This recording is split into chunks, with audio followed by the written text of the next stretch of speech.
গত কয়েকদিন ধরে মিরপুর শেরেবাংলা স্টেডিয়ামে এক অদ্ভুত নীরবতা ছিল, না খেলার জন্য নয়, বরং খবরের কারিগর অর্থাৎ সাংবাদিকদের প্রবেশের নিষেধাজ্ঞার কারণে।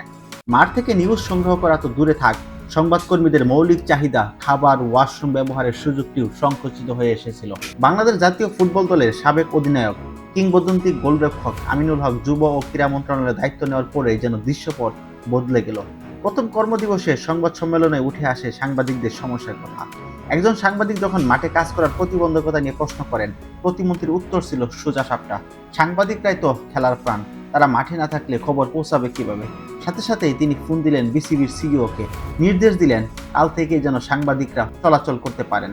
মুহূর্তে ভিডিও ভাইরাল, নেটিজনদের বড় একটা অংশ একে দেখেছেন তড়িৎ সমাধান হিসাবে। পুরো দেশ যখন মন্ত্রীর অ্যাকশনে মুগ্ধ, তখনই আলোচনায় মুড় ঘুরিয়ে দেয় জনপ্রিয় ইনফ্লুয়েন্সার ও অভিনেতা সালমান মুক্তাদির।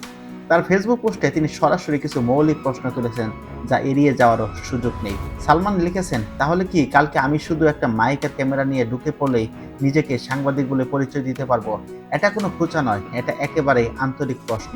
তার যুক্তিতে উঠে এসেছে পেশাদারিত্বের সংকট। যদি শুধু একটা মাইক থাকলেই যে কেউ মাঠে ঢুকে যেতে পারে, তবে যারা বছরের পর বছর সাংবাদিকতায় পড়েছেন বা চর্চা করেছেন, তাদের পরিশ্রমের মূল্যটা কি তাহলে?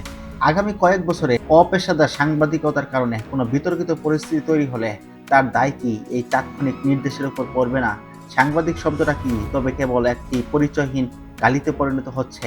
কোনো আলোচনা ছাড়াই এভাবে কি সিদ্ধান্ত নেওয়া যায়? আমিনুল হকের উদ্যোগটি মানবিক এবং সময়োপযোগী ছিল, এতে সন্দেহ নেই, কিন্তু সালমানের তোলা প্রশ্নটি অত্যন্ত যৌক্তিক।